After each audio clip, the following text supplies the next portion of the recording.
Feeling parched? You might want to look elsewhere. Welcome to WatchMojo, and today we're counting down our picks for the top 10 bad beverage ideas. For this list, we're looking at a wide variety of beverages that fail to appeal for a number of reasons. Whether it's boneheaded marketing, a failed attempt to cash in on a fad, or even an intentionally odd drink that simply went one step too far, these beverages all feel ill-conceived. Number 10, the Thanksgiving Dinner Holiday Pack. Jones Soda has managed to coexist with the heavyweights by carving out a niche for themselves with their unique photography-based bottle designs and willingness to embrace odd flavors. Yes, they offer up standards like root beer and cream soda, but they also do unusual flavors like peanut butter and jelly, chocolate, and fu-fu-berry. It's the specialty and holiday releases where things get really odd. The 2007 Gingerbread Man flavor? That we can get behind. This Thanksgiving sampler? Not so much. The 2005 National Pack comes with the following flavors: turkey and gravy, Brussels sprouts with prosciutto, cranberry, wild herb stuffing, and pumpkin pie. The 2006 variety added an antacid flavor. Yikes, not exactly refreshing. Number 9, Maxwell Ready-to-Drink Coffee. Introducing a beverage that nobody needed. Making coffee simple. Add hot water to ground coffee beans in a filter and voila! Alternatively, stop at a drive-thru on your way to work. If you're really pressed for time and don't care about quality or taste whatsoever, instant coffee can be made, well, instantly. With these options available, taking coffee and putting it in a cardboard carton to then be poured out into mugs and reheated in the microwave had no justifiable reason to exist. In the end, it wasn't quicker or more convenient, and it certainly did not deliver a superior taste to a fresh brewed pot. You know the secret to my cappuccinos, muchachas? No, what? 100% goat milk. Number 8, Pepsi Am.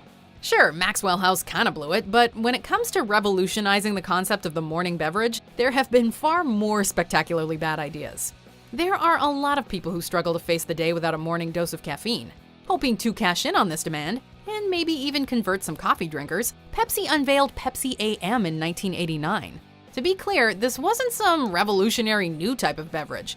It was good old-fashioned Pepsi Cola with the caffeine level jacked way up. You're all hopped up on the caffeine. Well, I feel like I'm talking a little faster, but it's very hard to tell. If your stomach is churning at the thought of starting your day with soda, you are not alone. It was discontinued just 1 year later. What? I wanted a Pepsi. Number 7, Vio. It was only a matter of time before the leading soft drink manufacturer made an appearance. Vio is a flavored carbonated milk beverage, which the Coca-Cola Company introduced to American markets in 2009. To the shock of nobody who wasn't working for Coca-Cola, it was deemed a failure and soon pulled from production. In their defense, such beverages do succeed elsewhere in the world. In Japan, they're actually quite common. This is simply a case of trying to push a market way outside of its comfort zone. That being said, an updated Vio has since been introduced in India in 2016, where the product has seemingly fared better. Number 6, Budweiser Extra. Can we just keep it to one vice at a time? In the early 2000s, when energy drinks were all the rage, the quote-unquote king of beers decided to jump on the bandwagon by pumping a variation of their ever-popular beer full of caffeine. Boasting 6.6% alcohol and a hearty dose of caffeine, the beverage was certainly sending your body mixed messages. Leaving aside the fact that numerous studies have proven caffeinated alcoholic beverages to be incredibly dangerous, this brew was just downright disgusting. Oh, they also like to refer to it as Budweiser B to the E, like someone's deeply uncool uncle. You know, just to make you cringe twice as hard while drinking it. Number 5, Orbits. Generally speaking, feeling a solid object hit your lips while you're drinking is cause for alarm. Is it a bug? Did someone mistake your beer for an empty and put their cigarette butt in there? With Orbits, there was no mistake, apart from it generally being a bad idea. Produced by the Clearly Food and Beverage Company of Canada, this unique non-carbonated, non-alcoholic drink was advertised as a, quote, texturally enhanced alternative beverage. Released in 1997 and disappearing soon after because apparently people don't like to find jelly balls in their drink, it remains a novel, albeit misguided footnote in the history of beverages. There's one ball left. Here we go.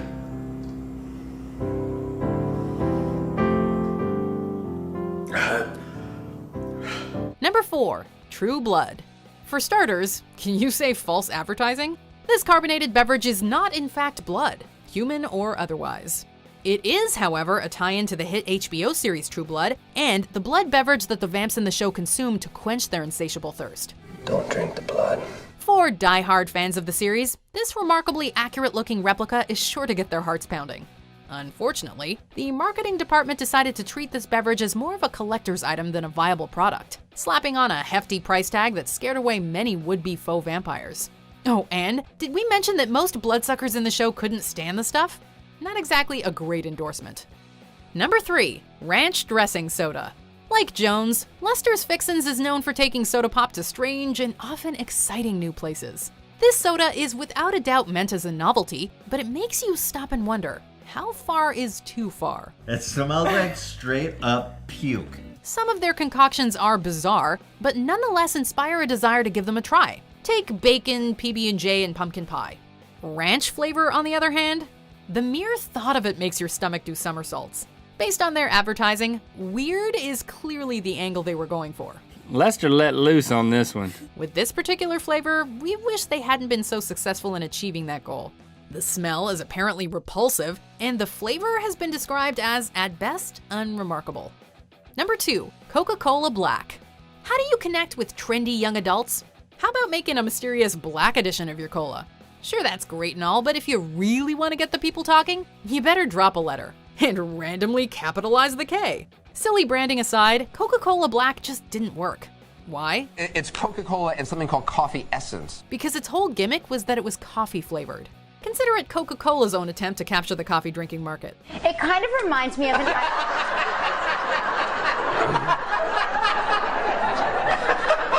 He just spit that onto the floor? They gave it a sophisticated looking bottle that screamed flavored coffee and hoped to connect with the masses. Connect, they did not. It earned a few devotees, but mostly people preferred to keep their coffee and cola separate. It only lasted 2 years. Okay, fun fact, when Orbits came out, you know, the one with the little balls floating in it, I thought it was cool, so I bought and drank all the flavors. It was pretty gross, but I stand by that experiment.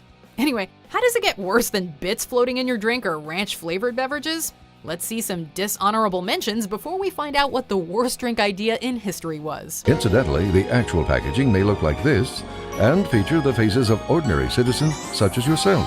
How do you even drink that? Because it's delicious. What? It's like Carpenter's The Thing. The original is the classic, no question about it. But the remake?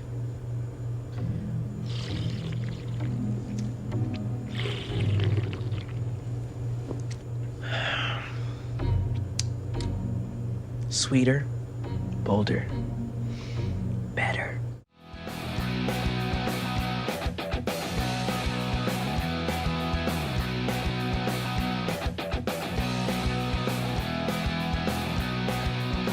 Before we continue, be sure to subscribe to our channel and ring the bell to get notified about our latest videos. You have the option to be notified for occasional videos or all of them. If you're on your phone, make sure you go into your settings and switch on notifications. Number 1, cocaine. This drink promised serious levels of energy and was not afraid to invoke highly addictive illicit drugs to make that clear. The can even featured a font that looked like bumpy lines of white powder. The marketing was so problematic, the FDA actually had it banned on the grounds that Redux Beverages was, quote, illegally marketing the drink as both a street drug alternative and a dietary supplement. We're just asking the business owners to take this drink off their shelves. They compromised and rebranded it as No Name before eventually reverting back to the original name. Branding aside, this drink is also a bad idea for consumers. The caffeine and taurine levels are drastically higher than the competition, so much so that doctors have publicly warned against drinking it. Do you agree with our picks? Check out this other recent clip from WatchMojo, and be sure to subscribe and ring the bell to be notified about our latest videos.